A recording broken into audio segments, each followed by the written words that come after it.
Hey everybody, Jason here.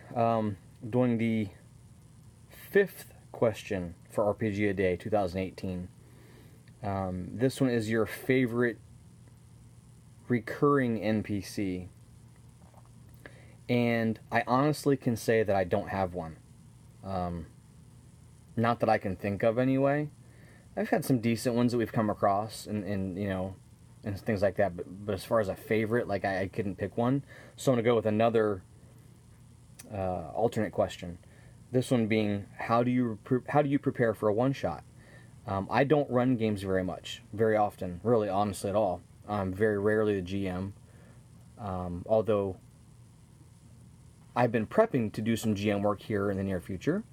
But recently I've run a few one-offs here and there, like if other members of the group couldn't make it, and we postponed our current campaign to do a one-off just for the evening or whatever. And I would say that I don't really do a whole lot of prep for my one-shots.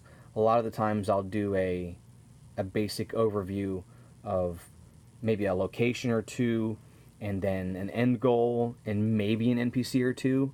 And a lot of times those NPCs that I do aren't even like main bosses or anything like that. They're like side people that our players would meet and have interactions with and roleplay with, that I try to make memorable, because bosses are great and all, and they're fun, and it would be cool to defeat certain bosses. But I think sometimes a recurring NPC, like the last game that I ran for a one shot, it was a 5th edition one shot. Was a guy at a bar, like a bar employee, I guess, owner of a bar, tavern or whatever, that had one eye, and he was I can't remember the name we had. It was some clever, Cyclops Joe or something weird like that. But to make a long story short, I had more fun running that one character than I did, I guess, than the overall arc of that whole entire one-off game, that one-shot game. So I don't really do a whole lot of prep work, is I guess what I'm trying to say. I'll come up with a couple locations, a couple of set pieces, and maybe an idea, and let the characters kind of form the story around that, and kind of do it that way, and kind of just literally run it on the fly, let the characters and the players create the story as we go. And sometimes I'll have them create NPCs. They'll say, all right, well, we're going to go to the tavern. I say, okay, you're at the tavern. Who do you talk to? Well, the bartender. I say, okay, well, what's his name? They'll say his name. I'll say, okay, well, what's he look like?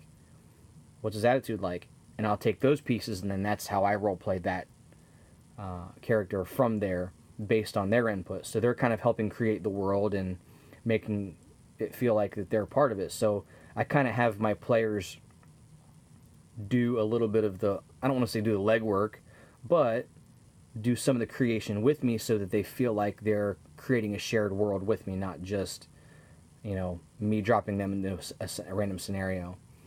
But so that's kind of how I do my prep for a one-shot. Not a lot of prep. And again, I don't run one-shots very often either. So, and I knew that was kind of a weird question as far as an alternate for me to choose, but I felt like I had a different perspective, I guess, of one-shots, because I don't run them very often.